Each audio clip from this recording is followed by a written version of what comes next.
It is an hour before the full heat of the day, and after the necessary exertion of my morning duties, the circuit of the outer earthworks, the meticulous testing of the stimuli traps, I feel the familiar ache in my limbs, the tribute paid to decades of campaigning. I am seated, my gaze resting briefly on Lucius, my scribe, whose dedication is exceeded only by his consumption of imported papyrus.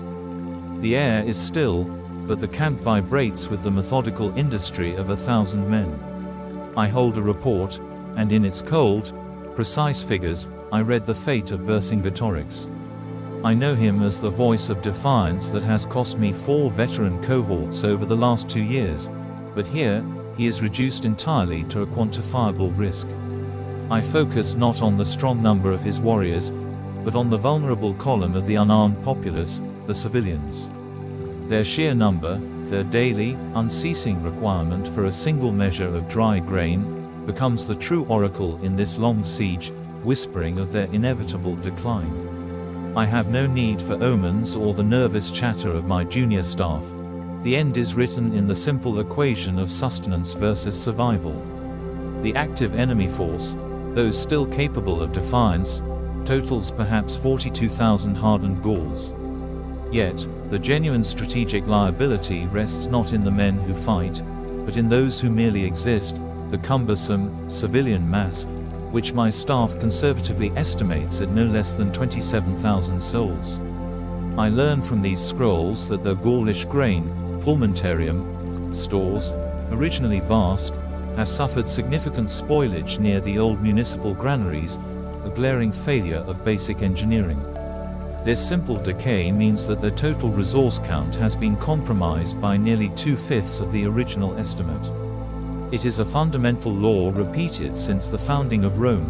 The gods often favor the meticulous calculator over the furious champion. The flaw is not in the defense, but in the administration of their supply. I now turn, Lucius, to the inescapable factor of daily depletion, which is the core, unhurried mechanism of my victory. The mere fact of the continued, defiant existence within the walls accelerates their doom more certainly than any battering ram. My quartermasters, working alongside the military engineers, calculate that the daily allowance of even a highly restricted, subsistence ration requires the expenditure of nearly 17,000 modi of grain for the fighting men alone, consuming the contents of dozens of their largest storage sacks before the sun has even reached its zenith. This deficit does not account for the slow, agonizing drain of the civilian population, whose diminished portions still remove another 10,000 measures from the total stores each dawn, a continuous, invisible theft. Their surrender, therefore, will not be achieved by the sudden courage of the 10th Legion, but by the unrelenting logic of their unceasing appetite. I see the final tally not as a victory inscription, but as the moment the consumption rate surpasses the capacity of the barrels. It is a formula, Lucius, that no amount of Gallic rage can overturn, and which is tracked hour by hour in the official supply consumption registers. I must also consider, Lucius, the mundane threats posed by the degradation of the vital resources. I look now at the sanitation and hydration log provided by the engineers, a document detailing not the bravery of the Gauls, but the simple, unromantic quality of their available water. The river Ouse is a thin ribbon of mud on the one flank they still access, and our scouts report that the congestion within the fortress has led to visible contamination of the runoff channels and the shallow wells. My medical staff predict a spike in reported dysentery cases, tracked as a percentage increase, a sickness rate that will reduce their active fighting power more swiftly than any skirmish, pulling men from the ramparts with cold efficiency. This internal plague, caused by the failure to maintain proper Roman standards of aqueducts and sanitation, is a slow poison that spreads through their cisterns. We need only to ensure our outer lines are maintained, for the enemy is doing our work for us by drinking their own deficiencies and the accumulation of their own neglect. Beyond the question of consumption, I review the material losses, the slow, silent erosion of their capacity to inflict damage. The reports compiled from the archers and the captured slingers detail the number of blacksmith forges still observed active near the central forum of Alesia. This number is steadily decreasing, choked by a lack of fuel and fresh iron ore, meaning their capacity for repair is fading daily. Even a fierce warrior cannot fight without a proper javelin, geyser, or a newly hammered shield boss. We have a detailed inventory, drawn from the spent projectiles gathered by the corps of camp servants, recording the total number of broken javelins and shattered pilum heads that our patrols retrieve each morning. This meticulous tally, mounting daily, confirms that their capacity for manufacturing war has been throttled by our blockade. Their defeat is not merely a matter of hunger, but of the slow, mechanical exhaustion of their last remaining inventory. This count, this ledger of broken iron and spoiled grain, is the definitive master report of command. I turn my mind now from the mud and famine of Gaul to the marble and ledgers of Rome. My thoughts rest upon Gnaeus Pompeius Magnus, my colleague, my distant friend. Our bond, Lucius, is a thing not of the heart's passion, but of the most rigorous legal structure, a vast, intricate contract sealed not with wax alone, but with the unyielding precision of law and the meticulous filing of public records.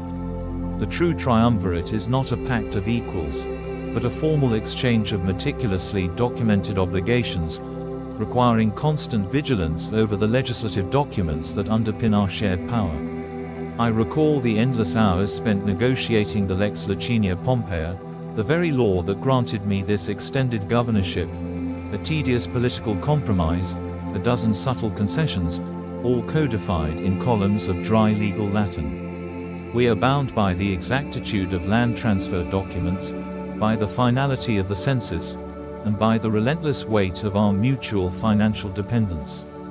This alliance rests on the flawless execution of paperwork, a far more precarious foundation than any field of shields. The greatest seal upon this contract, Lucius, was the marriage of my daughter, Julia, to the great Pompeius. That union, hailed by the populace as a symbol of unity, was, for me, a negotiation of the most exhausting administrative complexity. To establish the dotes, or dowry, I was compelled to engage 3 separate teams of legal experts and scribes for a continuous period of 2 weeks, drafting and redrafting every clause. It was not a gesture of affection, but the most massive political capital investment of my consulship, demanding meticulous documentation of every last sesterces and every inch of property. I recall the tedious hours spent validating the title deeds for the transfer of the Ager Publicus land parcels near the town of Formiae. This wasn't merely a gift of property, but the designated marriage settlement of exactly 11,500 jugera, a sum which had to be repeatedly audited, surveyed by my most cautious agrimensors, and legally guaranteed against any future claims by the Public Land Commission. The anxiety of a single clerical error remains far more pervasive than the anxiety of facing a German warband. And then there was the secondary commitment, the sheer financial volume required to maintain the image of our alliance, the 4 million sesterces I personally guaranteed for the refurbishment of Pompey's domus on the Carini. To ensure the Senate and the entire Roman financial class could find no point of leverage, this guarantee was meticulously codified by the Tabulae Caeritum, which outlined the repayment schedule. The interest rate, I recall with a grim clarity, was set at exactly 9% per annum, commencing on the calends of March this year, a rate which necessitated the creation of its own separate rationarium ledger. My chief agent, Balbus, must ensure that the last scheduled payment, utilizing the gold bullion discreetly acquired from the recent sale of captives near the river Axena, was executed with perfect, cold precision on the exact date specified. Any delay, any flaw in the official receipt or the legal seal, provides our enemies with the ammunition to declare the entire triumvirate dissolved by a failure to discharge a minor debt. We are regulated, it seems, by the sheer perfection of our financial bookkeeping and the exact timing of our payments. This constant administrative vigil, Lucius, is what separates my command from mere banditry, and every day, the Republic's fate hangs upon the fragility of wax. I have my agents in Rome send daily dispatches, utilizing the fastest possible couriers, simply to confirm the absolute integrity of the legal seals on our various charters. Think of the insidious risk: a single flaw in the wax, a hairline crack on the consular mark, or, worse, a signature that fades due to a poor batch of lamp soot ink. Any one of these minute imperfections could grant my political enemies the pretext they seek. Men like Cato, and even Cicero, wait for this specific opportunity, a tiny, exploitable flaw in the procurator's ledger, to declare all my acts, including my command here in Gaul, as entirely void. The senators, after all, fear a powerful general less than they fear a general whose legal documents are flawless. The war against my enemies is fought not on the plains of Gaul, but in the sterile scrutiny of the law library. And beyond the political enemies, there is the endless, soporific tedium of the money itself. I am compelled to review the full, quarterly accounting of the funds I spent on Pompey's behalf, the millions in sesterces used for the refurbishment of his estate. I sit here in this rough, campaigning tent, poring over manifests that detail the precise delivery schedule for Tuscan tiles and the exact price paid to the stonemasons of Ostia, requiring me to verify the unit cost against the prevailing market rate. This is the genuine weight of high office, not the burden of the helmet, but the relentless accountability of the financial receipt. Every denarius must be traced and recorded, ensuring that the 9% interest is calculated to the final, precise hour, lest a future auditor use a tiny discrepancy to invalidate the whole alliance. The health of the Triumvirate is maintained, not by shared vision, but by the dull, unyielding perfection of its bookkeeping entries and the finality of the meticulously filed ledgers. My true, enduring legacy will not be the conquest of Gaul, Lucius, but the order and structure I imposed upon Rome itself, the creation of the Forum Julium. That grand space, destined to outshine the old Republican hub, is, in my heart, the true measure of my genius. Yet, even the construction of a temple to Venus Genetrix begins with a colossal stack of municipal permits and a terrifying tally of expenditure. I have a dispatch here from my urban agent, reporting on the final cost of land acquisition in the congested Subura district. The properties, many of them small, dilapidated insulae unfit for habitation, demanded an aggregate sum that ascended rapidly into the tens of millions of sesterces, an amount that had to be justified to the Senate's auditing committees through 5 separate budgets, each one demanding 34 validated seals and 3 separate appraisals to confirm the value of the damp masonry and failing roof timbers. This patient, financial attrition is the true exertion required to build an empire. The next column details the material orders, and here, the ambition truly demands diligence against any waste or fraud. I am reviewing the technical specifications for the marble ordered from the distant Carrara quarries, ensuring the exact grade and tensile strength are recorded. The order is not simply marble, but precisely 3,000 tons of the finest lunar white, designated for the Temple of Venus Genetrix alone. I review the cost per block against the prevailing market rate and the rigorous report from the Quality Control Inspector, Decimus, who must personally scratch his specific, official mark onto every 9th shipment, certifying its absolute purity. This is not merely an artistic vision, but a colossal effort of material procurement, where the slightest deviation in weight or color means a failure of ultimate design, and an immediate stoppage of payment. I then move to the logistics of getting this immense stone from the quarry face to the urban heart of Rome, a process that is a constant source of low-grade, methodical frustration. The latest shipping manifest numbers for the 3rd consignment must be cross-referenced with the tide charts for the port of Ostia, ensuring the barges do not sit idle. My engineers calculate that the final overland haul from the docks will require the deployment of 93 specialized ox carts working 3 separate shifts to avoid congestion on the Appian Way. The precise date of expected arrival for the 3rd shipment, which includes the pedestal blocks for the main column, is etched here, the 8th day before the Ides of November. To ensure the smooth construction, this complex schedule cannot slip by a single hour, or the entire foundation crew will stand idle, accruing unnecessary payroll costs. Before a single trench could be dug, we were forced to file the Lexter Area Aedificanda, the Law of Building Area, a document that required the signatures of 2 consuls and 3 praetors. This simple start required the official validation of 17 separate municipal permits just to begin foundation work in the contested public ground. I verify the precise boundaries marked by the agrimensors, the dedicated government surveyors who use their bronze chains to define the limits of the forum space, and I check the official registry of their private surveyors' seals. The boundary line must not deviate by a single pace, or the neighboring property owners will launch a ruinous legal action that could stall the project for years. My triumph lies not in breaking the rules, but in meticulously following these petty statutes to the final letter. Finally, the closure of these endless tasks requires a tedious ceremony of administrative power. I check the contractor payment schedules, ensuring the disbursement of funds is staged perfectly against the certified completion milestones, a system rigorously designed to prevent graft and encourage slow, methodical work. The last and most infuriating step is the required sign-off from the 3 aediles responsible for public works. Each must individually certify the foundation work and the quality of the imported marble before the laying of the final, inscribed cornerstone can even be scheduled. It is this bureaucratic inertia, this necessary, final layer of validation and signatures, all checked against their respective registers, that transforms a simple trench into a permanent, unchallengeable act of Roman law.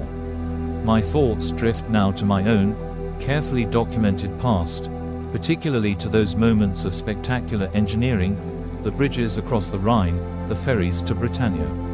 Yet, I recall these famous exploits not in terms of triumph, but in terms of technical specification and inventory management, the memory reduced to pure, unromantic method. Consider the Great Rhine Bridge, which startled the German tribes. Its power lay not in speed, but in the meticulous, documented placement of its timbers. The first task was the exact survey of the riverbed, ensuring the wooden pilings were driven into the current at a precise angle of 2 peds deviation for every 3 peds of depth. This counter-current angle was absolutely necessary to brace against the river's relentless thrust.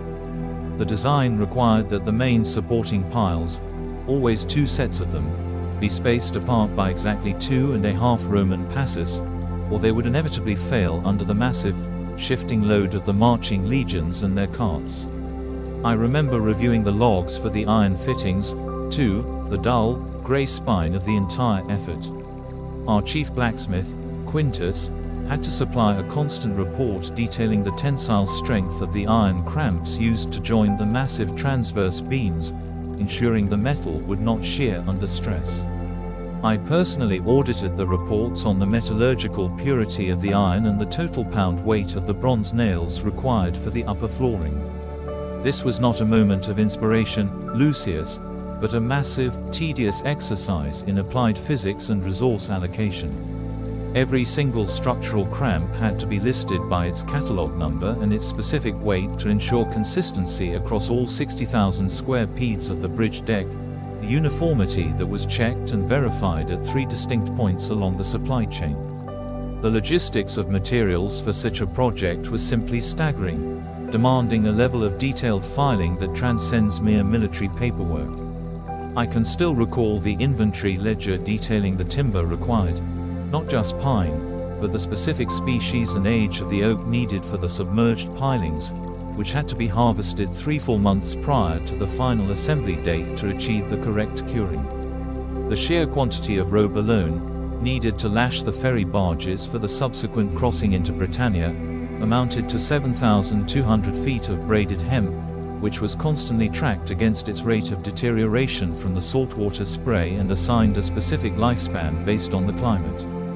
The most crucial element of this exercise was the predictive resource accounting. Before the first bridge section was even fully assembled, my clerks had already calculated the precise cost of failure, the number of hours, the exact volume of replacement timber, and the man-hours required should the Rhine's current tear away any of the upstream crossbeams. We were not merely building a bridge, we were designing a redundancy protocol, meticulously documented in triplicate. This required the establishment of 3 separate timber reserves along the riverbank, each inventory labeled, sealed, and signed off by a separate centurio to prevent any accidental usage for simple firewood. The engineering genius of the operation was contained entirely within the material manifest and the maintenance ledger. And the crossing of the Thames was no less a feat of dry, essential accounting.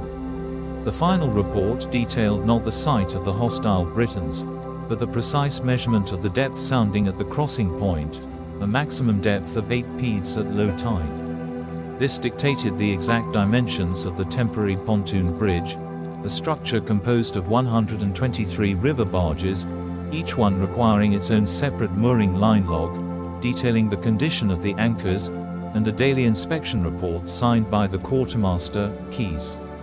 The essence of conquering Britain, Lucius, was reduced to tracking the inventory of mooring lines against the fluctuation of the tide tables, ensuring the security of every single rope and plank. I turn now to the true face of my command, the meticulous morning engineering report from the centurions of the watch. The real war, Lucius, is fought not by cavalry but by the disciplined spirit of the spade and the measuring chain. I check the progress on the inner defense line, the Contravallation. My eye falls upon the entry for Trench Beta 9 Delta, near the western section of the 4th Legion sector. The chief engineer reports that its excavation achieved the target depth of 4 Roman peads by the time of the 3rd watch, but notes a flaw. The required gradient of the inner slope was found to be precisely 2 inches shy of the mandated 70-degree angle. A failure of that magnitude, though minor, requires an immediate, formal reprimand to the section decurio, because the integrity of this whole, eternal system, the system that shall endure 1,000 years, relies on this monotonous, absolute precision. This leads me to the accompanying logistical audit, the true record of camp friction. I review the tool and implement registry for the 7th cohort. There is a deficiency, a small, irritating lapse in order. The registry indicates that the cohort is missing exactly 7 iron delabra, the heavy, essential picks used for digging. The report notes that these tools were last signed out to a detachment assigned to reinforcing the Lelia, the deadly wolf pits, but were never formally returned to the depot. This is not a matter of military risk, but of bureaucratic negligence, a stain upon the perfection of the Roman infantry. A Form 3 Alpha must be immediately issued to the centurion, Marcus Valerius, requiring him to personally locate and account for the whereabouts of each of those 7 iron tools by the end of the day's final trumpet call. We cannot build an enduring empire while tolerating the petty misplacement of iron implements. The report continues with the inventory of the materials assigned to the palisade. I check the section detailing the wicker hurdles used to face the earthworks. The quartermaster reports a surplus of exactly 36 bundles of wattle, a number that suggests either a miscount in the last shipment or an unnecessary over-ordering by the supply officer. The report requires me to sign off on the redesignation of this surplus timber, shifting it from contravallation use to campfire maintenance in the official ledger. This simple transfer requires the wax seal and signature of 3 separate officials to ensure the integrity of the inventory, demonstrating the exhaustive lengths required to simply move 36 bundles of sticks within a besieging army. It is this absolute respect for the ledger that separates our eternal civilization from the fleeting chaos of the barbarian. I look then at the inventory of the stimuli, the sharpened logs buried in the forward ditch. The report meticulously lists the wood type, all required to be seasoned oak, and notes that 4 of the latest batch were found to be 2/3 of an uncial inch too short to fit the precise depth of their pits. This small, perfect failure of craftsmanship means the entire section of that delivery must be formally tagged with a red wax seal and segregated from the primary supplies. This prevents any centurio from accidentally deploying wood that does not meet the established, required engineering tolerance, a waste of timber that must be formally recorded in the daily losses register. Our structures must be built to last, Lucius, resistant to both man and time, and that begins with rejecting a log that is 2/3 of an inch too short. The culmination of this administrative review is always the same, the imposition of order. I must sign off on the entire list, validating the depth of the trenches, the deficiency in the tool registry, and the redesignation of the wicker. I do not conquer the Gauls by sheer force. I conquer them by perfect, tedious paperwork, the only true architecture of lasting power. This stack of scrolls, representing the meticulous, frustrating audit of 10,000 trivial details, is the true, heavy fasces of my authority. I sign the bottom with my cipher, ensuring the entire volume is immediately stamped and filed with the rest of the day's completed administrative friction. This unyielding Roman process guarantees that our empire, built on these firm, meticulous foundations, shall last forever. The camp falls into a dull hush, and the final administrative duty of the day is always to impose order upon my own existence, turning inward from the chaos of the world. I request the menu dictated for my evening consumption, a ritual of moderation and absolute precision. Tonight's fare, Lucius, will be exactly 4 ounces of river fish, weighed upon the smallest campaign scales and drained entirely of its oil, accompanied by a precise portion of steamed lentils, measured to ensure the required caloric intake. My personal physician, Asclepiades, insists upon these constraints, for the body must be governed with the same discipline as a province. The wine, a diluted measure of common vinum from the local stock, must be mixed with water at a ratio of 1 part wine to 3 parts water, never more potent. I review this simple menu with the same gravity as a senatorial decree, for the order of my body is as critical as the order of the state. I turn next to the reports that truly reflect the subtle, internal burden of a commander, the state of one's own health. Asclepiades' note today is brief but specific. It concerns the mild, recurring pressure in my temples, the headaches that follow a day of dictating in the cold air.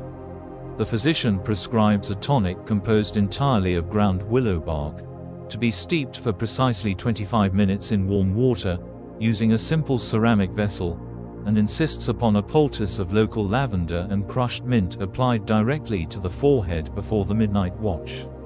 I require Lucius to formally log the preparation time for the tonic and the exact geographical source of the herbs, ensuring the prescribed treatment is administered with absolute, technical compliance, relying on these earth-grown remedies. The smallest ailment, unchecked, can unbalance the greatest mind, and even my rest must be governed by the medical register. And now, to the most egregious administrative failure of the day, the consumption of supplies within this very tent. I refer to the inventory log detailing the usage of the writing materials. Lucius, I observe that your total consumption of Egyptian papyrus for the day, including the rough drafts of the Vercingetorix report and the notes on the Rhine bridge, exceeded the authorized allowance by a full 16 quadrants, 16ths, of a standard roll. This waste is unacceptable. Furthermore, your usage of the imported black lamp soot ink, the finest we can grind and mix with gum arabic, is recorded as being disproportionately high against the total word count and is noted in the registry as being 3 scrupula over the daily allowance. This excess suggests either unnecessary crossings out or a failure to properly dampen the stylus tips while transcribing. I require a full accounting, a separate memo, detailing why your scribal efficiency metrics have fallen below the 12 lines per uncia standard established last month. Such casual extravagance, though minute on a single day, becomes a monumental deficit over a prolonged campaign.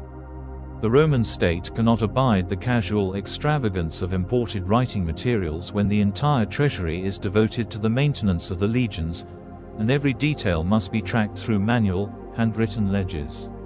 My final act is to dismiss the remaining staff, allowing the silence to settle around me, a silence earned by the sheer weight of paper that has been processed. I check the 3 bronze clasps on the final report stack, ensuring the parchment rolls detailing the Delabra shortage and the Gallic grain inventory are secured against the night drafts. The low oil lamp provides just enough light to illuminate the final ledger entry, the simple line confirming that all administrative duties for the day was successfully transferred to the evening archives. The fate of the Republic, Lucius, now rests until the dawn on the dryness of the parchment and the integrity of the wax seals, the only true guardians of the Roman peace.